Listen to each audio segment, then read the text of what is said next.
Hello everyone and welcome to another one of my PC build videos. This is going to be a bit shorter than what I normally put out without the usual commentary on the benchmarks because I've decided to essentially sneak in this build at the very beginning of my vacation. So without further ado, today we'll be putting together a very nice mid-range Ryzen 3700X machine with an RTX 2070 Super that I had penned in for January, but because I got the chance to finish it early, I took it. We start by removing the Prism RGB cooler from this tough B450 gaming motherboard because we will be replacing it with a far more quiet Corsair H100i liquid cooler. I will be leaving on the included RAM, this time two distinct kits, one from Corsair and one from Ballistics, that both have RGB and play really nice together using XMP. I don't very often do mixed memory PCs, but in this case I knew it would be fine because I have been using these two kits together running XMP for well over 2 months, so I know they are rock solid. Of note is that you need to use the looser timed XMP, in my case Corsair CL18 instead of Crucial Ballistics CL16.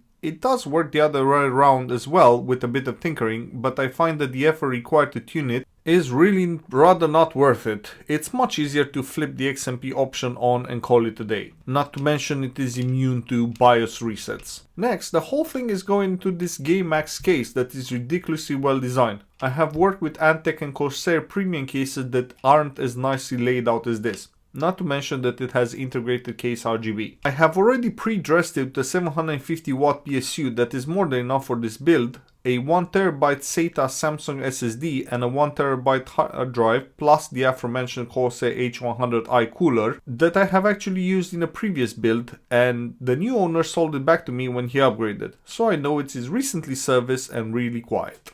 One of the standout features of this build is the use of the easy DIY fab 12V RGB to 5V RGB converter. I will have a complete video on this later on, as I bought a few after experimenting with the first one and being so impressed with how well it integrates with the motherboard.